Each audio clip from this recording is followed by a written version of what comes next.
एगो भक्त भगवान से कहलस कि हे प्रभु, एगो द्रौपदी के रउरा लाज बचावे खातिर आवे के पड़ल, लेकिन एह कलजू के हर गली गली में वह तरह के दुशासन ना जाने रात दिन कितना द्रौपदी के चीर खींचता। और रउरा कहाँ छिपल बनी, जल्दी आई ओइसन दुशासन के नाश करी। भक्त कहले, सुनले बानी सबके लाज तू बचावे लहरी, तो हमारा बेरी काहे कैले बाड़ा इतना देरी, हमारा बेरी काहे कैले बाड़ा इतना देरी।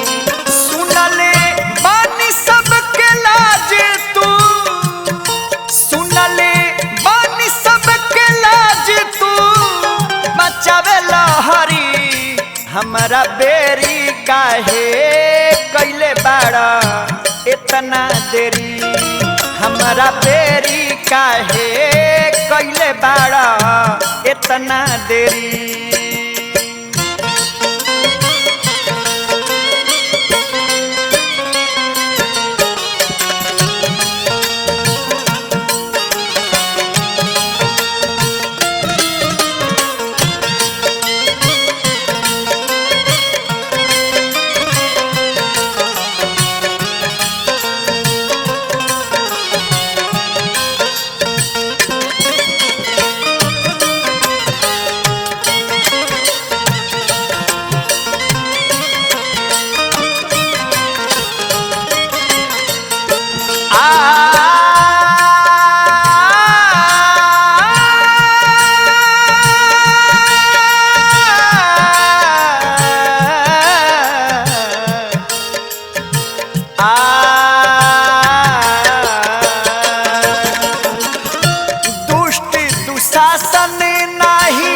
मानता कहनमा खींचता साड़ी आजू सबका बदनमा,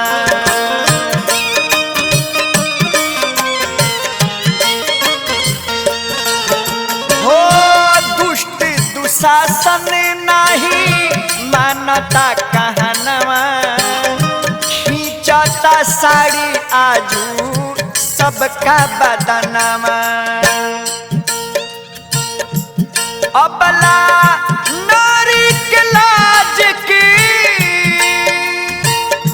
तो अबला नारी के लाज की बचावे की पड़ी, हमारा बेरी काहे कैले बाड़ा इतना देरी, हमारा बेरी काहे कैले बाड़ा इतना देरी।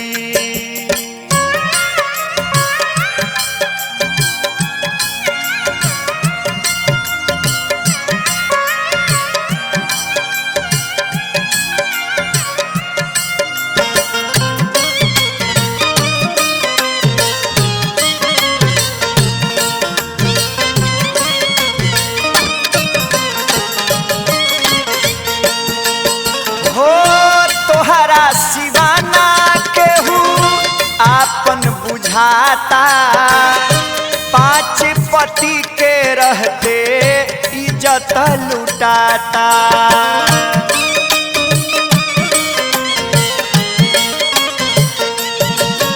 हाँ तोहरा सिवाना केहू आपन बुझाता, पांच पति के रहते इज्जत लुटाता।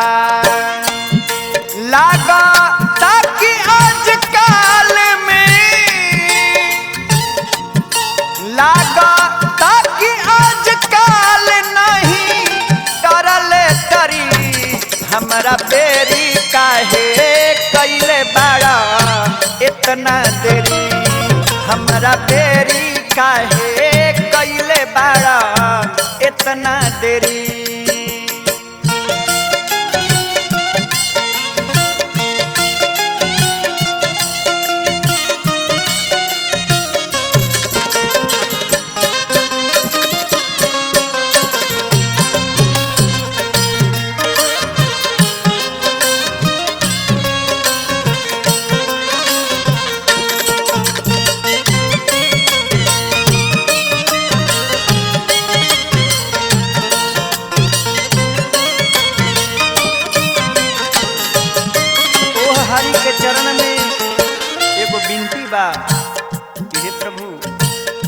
राहुल विनोद राउर गिरले चरण में क्षमा करी भूल रउरा राखिली शरण में।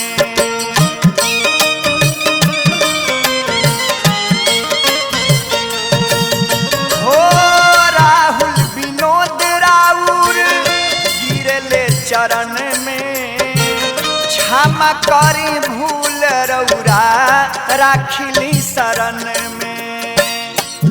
माफी रउरा न करे बेटा, माफी रउरा न करे बेटा, औरी के करी काहे हमरा देरी कैले बानी इतना देरी, काहे हमरा देरी कैले बानी इतना देरी। सुनले बानी सबके लाज तू, सुनले बानी सबके लाज तू, बचावे लहरी हमारा बेरी काहे कैले बाड़ा इतना देरी, तो हमारा बेरी काहे कैले बाड़ा इतना देरी, हमारा बेरी काहे कैले बाड़ा इतना देरी।